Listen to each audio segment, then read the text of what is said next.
This is ANN News Brief. Following the outbreak of violence in South Africa, in which some foreign-owned businesses have been targeted, many African countries have expressed concern and issued warnings. Ethiopia's embassy in South Africa has advised its citizens to close their businesses during the ongoing tension that has seen shops in the Johannesburg commercial hub looted and set ablaze. It says that Ethiopians are also advised to distance themselves from any confrontation and conflict and not go out with expensive jewelry.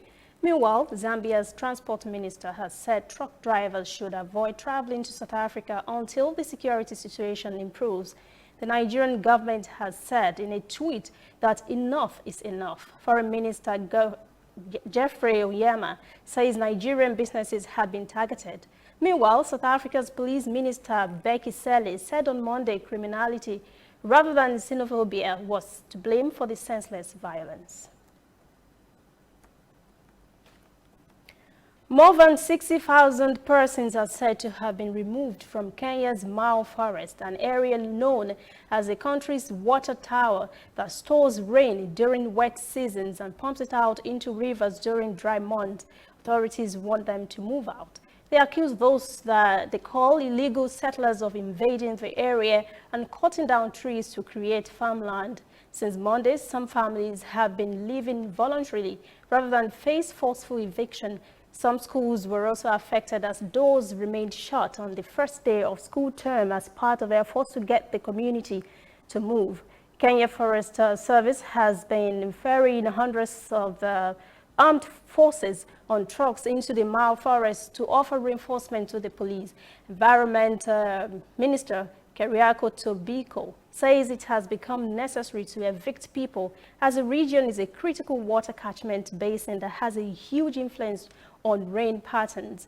The World Wildlife Fund says since Kenya's independence in 1963, the forested area known as the Mau Forest Complex has lost more than a third of its original area, with the greatest losses being recorded between 2001 and 2002.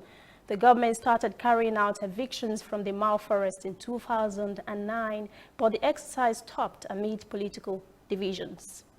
Stay with us to return after this message. Whether in your house, at your office, on your phone or online, we are there. We have the facts behind the headlines. We cut to the chase with the news you really need.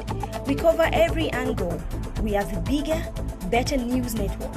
We are African News Network, ANN. Watch ANN News on MITV from a truly African spirit. The presidency in Gabon has debunked a report by Bloomberg Business Television that suggested that President Ali Bongo had been admitted to a London hospital as his health has allegedly deteriorated.